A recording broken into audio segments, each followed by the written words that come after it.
All right, what I'm going to show you today is the full process of a coffee contract from start to finish. So I'm going to go ahead and create a new contract, and I'm going to pick a template. We do have templates in the system that allow you to set up defaults for purchasing and sales contracts, any type of contract you want. So what I've done is I've created a template for a coffee purchase, and I'm going to pick the entity that this purchase is for. Again, we list multiple entities. The entity is the person that you're actually purchasing the coffee from. I can pick the contact within the entity, and the commodity will default based upon me doing a purchase contract for coffee based upon the template.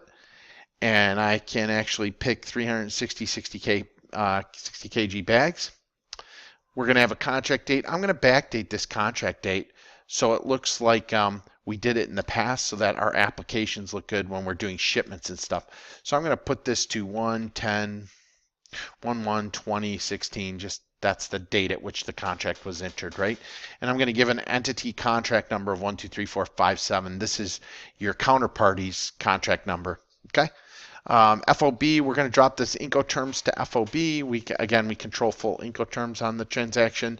I'm going to pick a port of origin of Santos.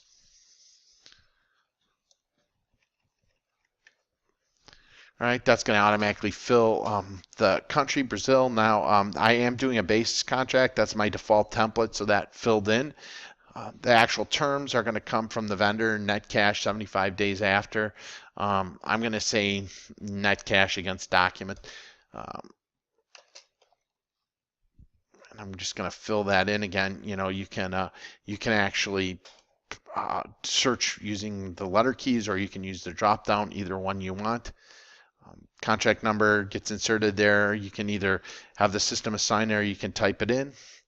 Salesperson gets set up. That's going to be the actual person that's actually the broker that's actually managing the contract. And then contract text, we do have the ability to set up contract text such that this actual contract is different, varying based upon if it's a purchase or sales contract, to make it easy for you. Now that I've actually processed the transaction and created the header placeholder of the transaction, I'm going to add some additional fields. So what I'm going to do is I'm going to say the association that governs the rules of this transaction. I'm going to go GCA for my particular transaction, and I'm going to pick an arbitration, New York. The arbitration rules.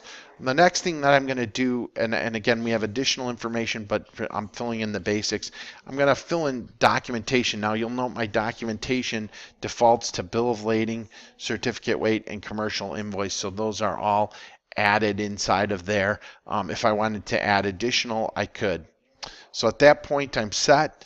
I'm going to go ahead and go into the details and insert a detail line for this transaction, which is going to tell me what item I'm actually picking and the transaction set for there. So I'm basically going to first put in the delivery dates. Again, since this is a post-dated contract, I'm going to say we're going to receive these between 1/1/2016 and 10/31.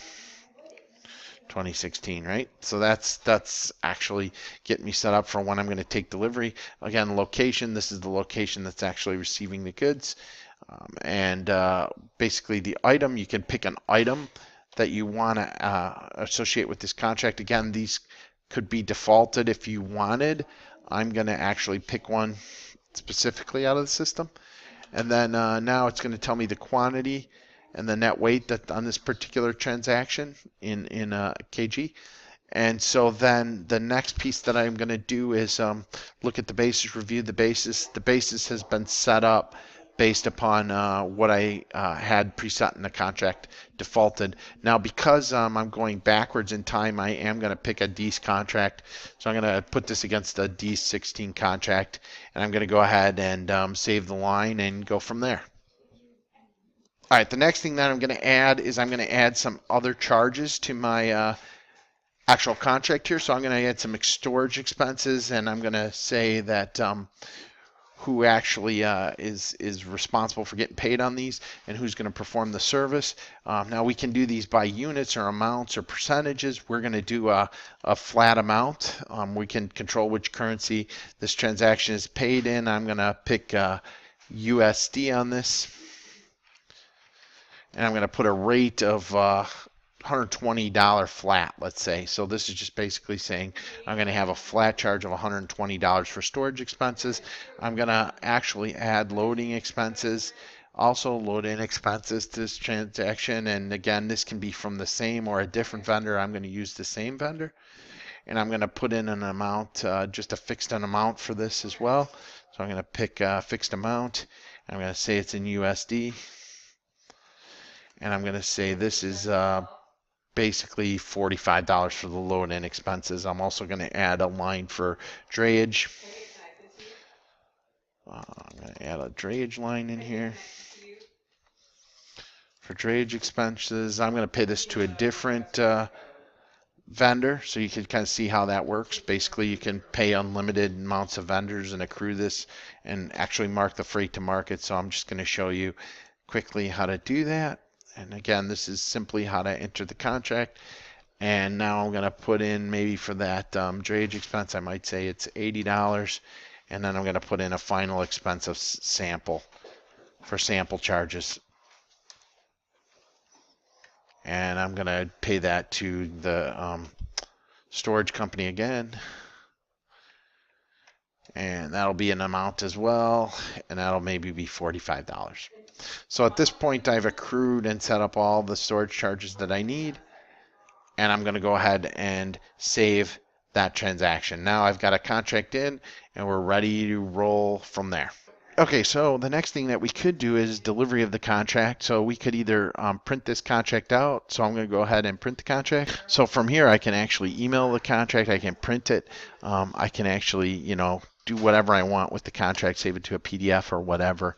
I can also do a quick email. So this is basically how a contract would look. And again, it's got all the terms information, and we're able to actually put additional terms and configure additional terms as needed. So that's printing a contract. I can also email a contract, and I can do that by clicking email. And what you'll note is this actually creates an email from me, and it's going to send it to the Expulsor vendor. And then basically I can control the two. So if I wanted to, I could pick that specific person, or I could add additional fields if I wanted, right? And you'll note here that the attachments, it's going to actually attach the contract to that document. So it's kind of nice from that respect that I get the attached document, and it'll send a link to that actual person with a link to the contract in the portal. So if they were to get this email and click on the contract, they would get a link to the portal. And this is configured from the respect of how the transaction should look. So that basically shows you that we can actually print and we can email contracts. The other thing that we do is once we've actually printed, we do flag the contract as printed if we were to print it through the system, and we can also mark a sign date. So that just says, oh, the customer has signed this contract as well, which can further trigger workflow options. For the final piece, we're going to now move on to logistics. So this wraps up this session. We're going to move on to logistics in the next session.